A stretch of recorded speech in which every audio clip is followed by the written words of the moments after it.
Well, hi, friends. It is time for the first real estate market update of 2023. This is going to be released on January 5th. So the new year has just begun and wanted to do things a little different rather than go over the most recent stats in the greater Denver metro area and the markets we have around here.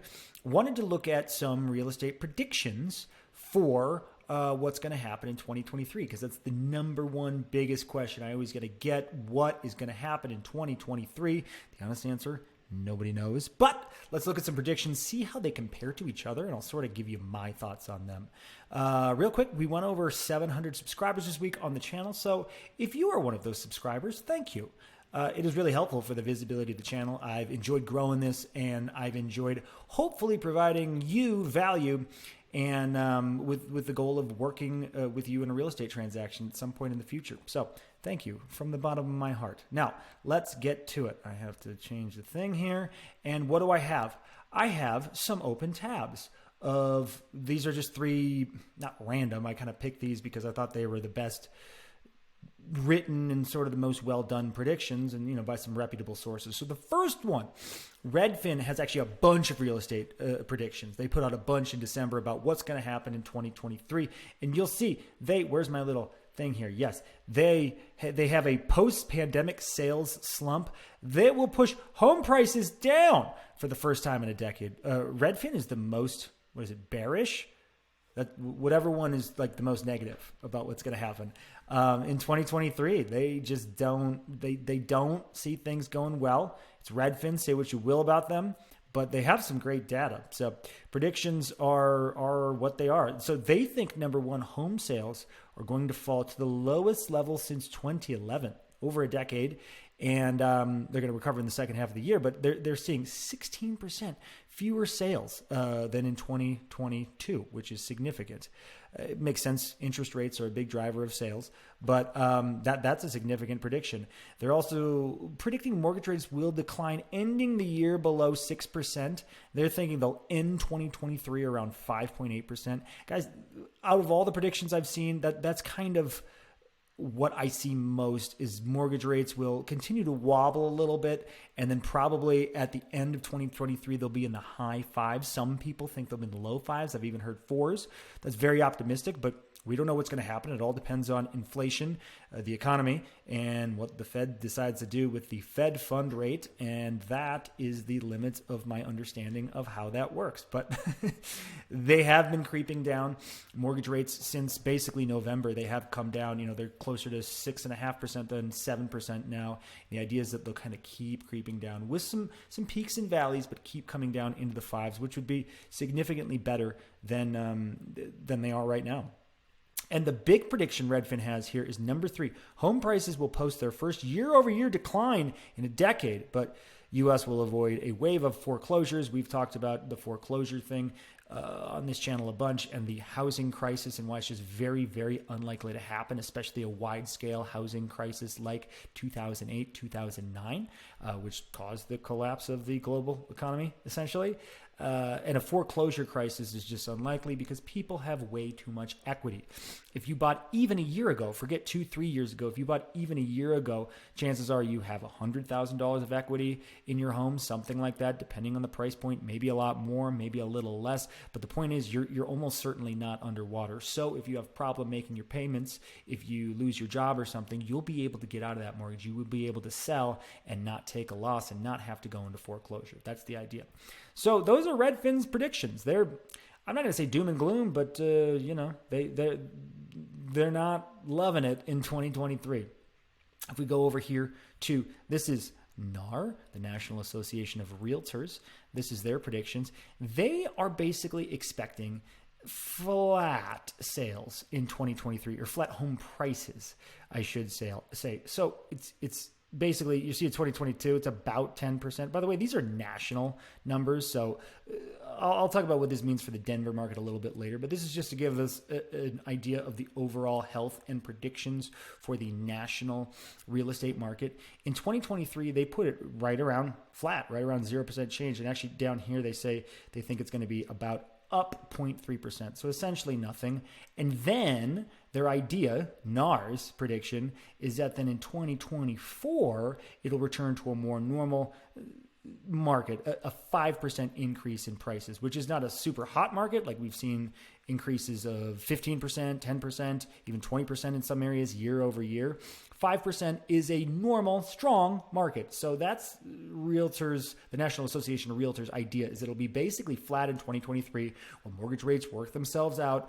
We pay the piper a little bit for a lot of these home prices that have shot way, way up so fast in 2021 and 2020. And then when things return to more of a normal market in 2024, that's when I guess the economy will be back on track. They think rates will come down a little bit and things will start to appreciate at a higher rate. And that's basically what Lawrence Yun is saying here. After this big boom, things are just going to flatten out for a while while everyone takes a break. That is NAR's idea. And then the last one we have here, this is CoreLogic. CoreLogic is a very interesting, just data-driven analysis firm. I guess they do this whole report thing. I'm just going to look at a little bit of it. Basically, they have, they're looking at month-over-month stuff on the left side. But on the right side here in blue, year over year, what they're expecting, and the way they do this for whatever reason is from November 2022 to November 2023, a change in 2.8%. So that's actually the most optimistic for 2023 of all these three that we've looked at. And then what's interesting is if we go down here, they're going to break it down locally a little bit more. And you see the Denver Metro is one of their assumed top appreciation markets. They actually think at the Denver Metro, we're going to be up 6.3%. If we're up 6% in Denver, that means the housing market is getting back on track and we are going back into much more of a seller's market, where right now it's more of a buyer-friendly market, still not a buyer's market. Again, I've talked about this ad nauseum, so I won't go into all what that means. It's still a stronger market for sellers, but you have to know what you're doing. You have to price it right, blah, blah, blah, blah, blah. But a 6% appreciation in 2023, which is certainly not out of the question in Denver, that would be a pretty strong, I don't want to say rebound from the end of 2022, but a pretty strong path forward for the housing market in Denver. And Denver generally does a little bit better than, not even a little bit, but a lot better than the national average.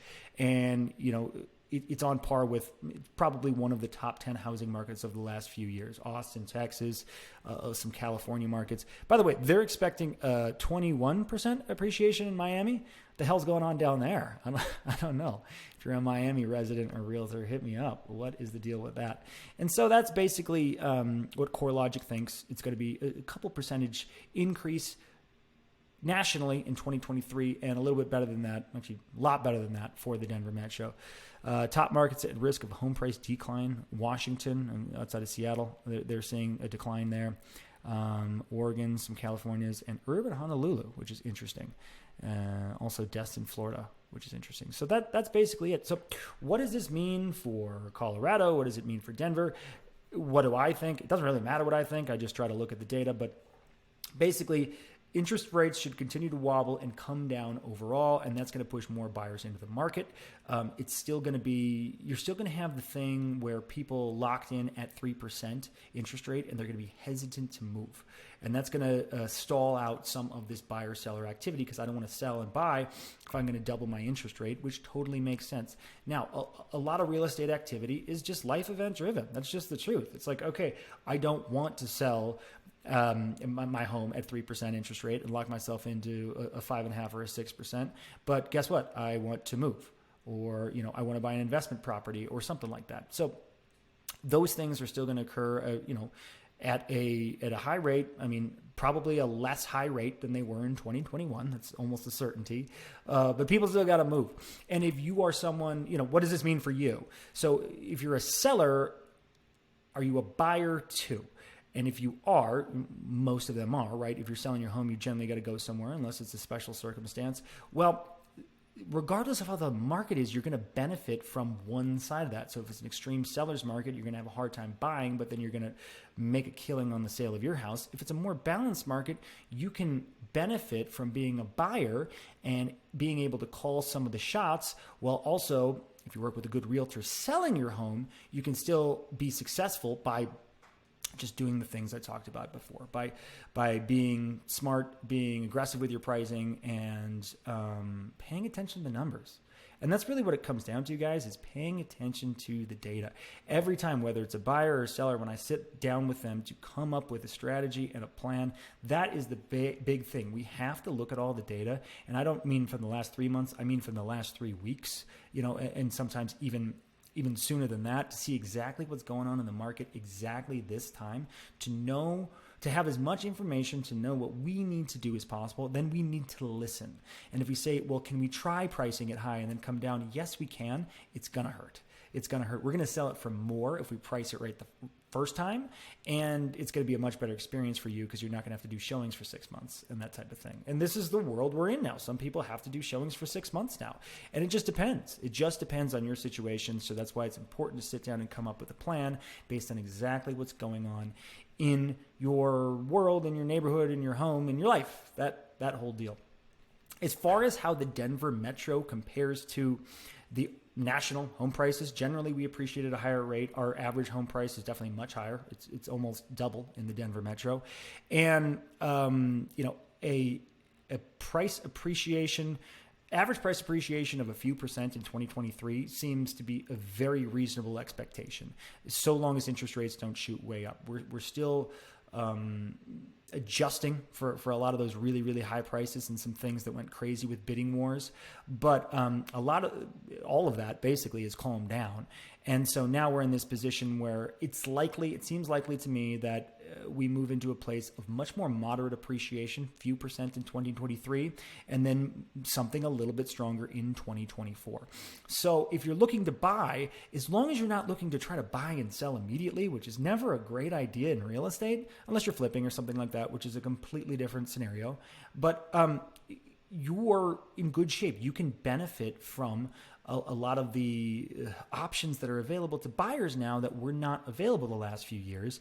And then as long as you hold on to it and don't check your home price every week, like checking your stock portfolio. Oh, it's down, 10% today. Well, okay, as long as you're not selling, you're fine. Same thing in housing. You're in it for the long haul. And even if the long haul is just 4 or 5 years, chances are you're going to be great in Denver. And you need a place to live. So if you want to come up with a strategy tailored to you and your situation and what you got going on, please give me a call. My information's below. You know where to find me. Would love to work with everybody who's watching this. And again, thank you for all the support so far. I guess it's the beginning of a new year, so I'm kind of being emotional about that. But thank you guys for being on this ride with me. I hope this is useful as always. That is my main goal, is to provide useful information to everybody here. But otherwise, I will talk to you soon, and thanks for watching.